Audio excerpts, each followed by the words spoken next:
Pero estoy harto de mexicanos que por el miedo y un maldito sentimiento de inferioridad piensen que es imposible la victoria. Hoy debemos cambiar ese maldito derrotismo que nos persigue y nos humilla como nación. Puede ser que ellos sean el mejor ejército del mundo, pero nosotros somos los mejores hijos de México. Estas fueron las palabras que expresó Ignacio Zaragoza en una carta al presidente Benito Juárez al notificarle la victoria de la Batalla de Puebla el 5 de mayo de 1862. Esta conmemoración se debe al enfrentamiento armado entre el ejército mexicano y el francés y que tuvo lugar en 1862. La Batalla de Puebla del 5 de mayo es uno de los hechos históricos más importantes en México, celebrado incluso en Estados Unidos. La Batalla de Puebla ocurrió el 5 de mayo de 1862, después de que Juárez proclamara la suspensión del pago de la deuda externa. En ese momento, los países adeudados, España, Inglaterra y Francia, declararon la guerra a México. Tras negociaciones de que solo sería temporal esta medida tomada, Juárez llegó a un acuerdo con dos de las potencias, España e Inglaterra, pero Francia estaba decidida a invadir, ya que Napoleón III estaba convencido de que podía imponer un emperador en México. Contra toda expectativa,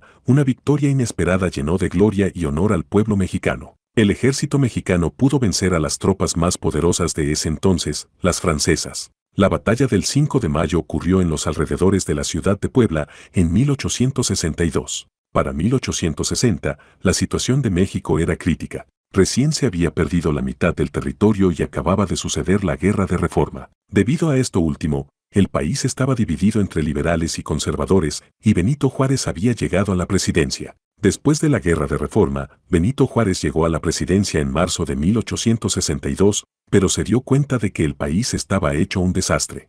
Debido a los conflictos, gran parte de México estaba destruida y sumida en la pobreza. Además, el 70% de los recursos económicos se iban como depósito al pago de deudas externas que tenía con tres potencias europeas, España, Inglaterra y Francia. Entonces, Juárez tomó una decisión peligrosa y determinante: México suspendería los pagos para poder reconstruirse. El hecho no le hizo ni pizca de gracia a las potencias europeas, por lo que movilizaron a sus mejores tropas hacia nuestro país. Estando aquí, Juárez invitó a los representantes de esas naciones a dialogar y llegar a un acuerdo. Por medio del Tratado o Acuerdo de la Soledad, España e Inglaterra optaron por retirar a sus tropas. Sin embargo, los franceses decidieron permanecer en el territorio y concretar la invasión. La movilización fue comandada por el conde de Lorenzés y el 27 de abril de 1862, las tropas francesas llegaron a Aculcingo, Veracruz, en dirección a la Ciudad de México. La tensión y olor a derrota eran respirados por el pueblo mexicano y el gobierno de Juárez. El presidente optó por hacer un llamado a sus contrarios, los conservadores, e invitarlos a unirse por la libertad de la patria. A esta petición respondieron muy pocos, entre ellos el general Miguel Negrete. Las fuerzas del ejército mexicano se concentraron en las comandadas por los generales Ignacio Zaragoza, Miguel Negrete y Porfirio Díaz. Sin embargo, es importante señalar que las tropas mexicanas estaban conformadas por voluntarios. El ejército mexicano estaba conformado en ese momento por personas que nunca habían utilizado un arma y sin instrucción militar alguna. Por otra parte, el ejército francés estaba conformado por veteranos de guerra que habían luchado en guerras tan trascendentales como la de Crimea. Era evidente que el ejército mexicano, de creación improvisada, con pocas municiones y artillería vieja, no tenía oportunidad contra semejante enemigo.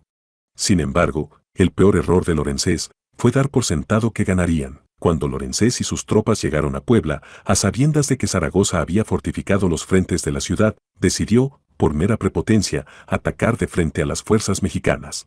Esta fue la razón principal de la derrota francesa y de la victoria mexicana. Y es que, el ardor, el coraje y el valor nacional llegó a tal punto que cuando los mexicanos se quedaron sin balas, atacaron a machetazos, pedradas y con lo que tuvieran a la mano. Incluso, hubo quienes utilizaron las balas de cañón para derrotar a sus contrincantes. Lorenzés replegó a sus tropas 3 veces y en la última, humillado, decidió retirarse. Nadie podía creerlo, pero México ganó la batalla de Puebla.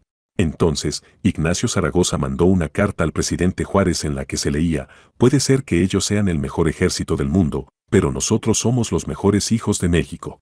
Poco tiempo después, Ignacio Zaragoza murió y la guerra contra Francia continuó hasta 1867, de la cual también salimos victoriosos. Aunque la victoria de la batalla de Puebla no marcó el fin de la guerra, ya que después, la Ciudad de México fue invadida por los franceses. Lo que sí logró fue inspirar sobremanera a los mexicanos para seguir luchando. Gracias a esto, la lucha continuó hasta que finalmente las tropas francesas decidieron retirarse. Gracias por ver el video, recuerda que dar like, comentar y compartir nos ayudan a seguir creando contenido.